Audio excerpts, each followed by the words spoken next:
Logaritm on väga lihtsalt see arv, millega alust astendades saadakse logaritmitav.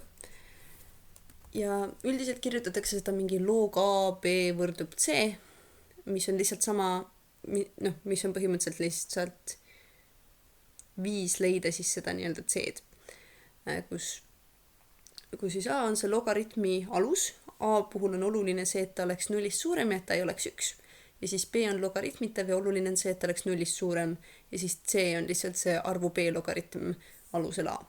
Ehk siis tundub hästi keeruline, tegelikult hästi lihtne. Nii et võtame näiteks selle näite siin.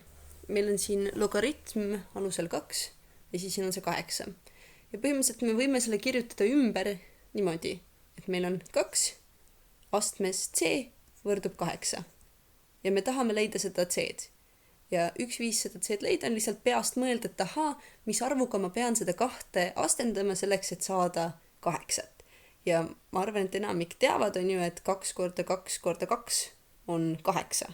Nii et siis me saame lihtsalt öelda, et C võrdub 3, sellepärast et 2 astmes 3 on 8. Ja siis me saame siia vastuseks kirjutada lihtsalt 3. Nii ja võtame järgmise. Meil on logaritm alusel 2 ja siis siin on see 1/8. Jälle me saame selle kirjutada niimoodi, et 2 astmes C on 1/8.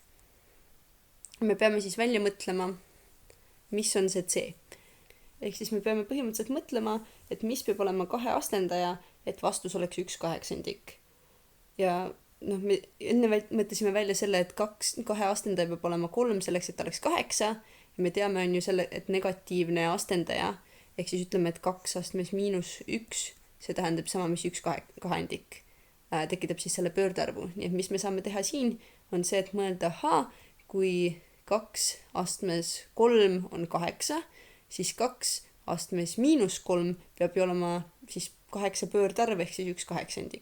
Nii et me saame öelda, et C võrdub siin miinus 3, sellepärast et 2 astmes miinus 3 võrdub 1/8. Ehk siis selle vastus on miinus 3. Võtame järgmise.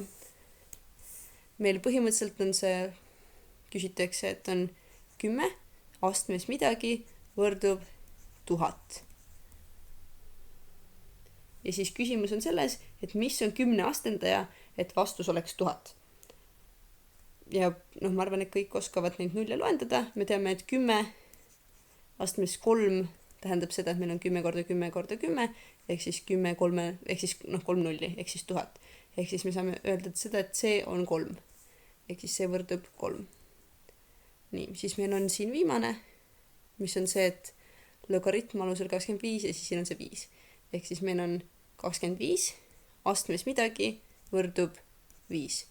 Mis peab olema 25 astendaja, et vastus oleks 5. Selleks, et saada 5, meil on vaja ju põhimõtteliselt juurida. Ja juurimine on põhimõtteliselt ju sama, mis siis astendada murruga. Ehk siis me saame siit öelda seda, et 25 astmes 1/2, see on sama, mis 25 ruutjuure all on siis 5. Ehk siis me saame öelda, et C on 1/2 või siis 0,5 on ju, kuidas tahta. Ehk siis C võrdub 0,5. Ja see on väga kiire ülevaade sellest, mis on logaritm ja kuidas see üldiselt käib, mis see üldpõhimõte on.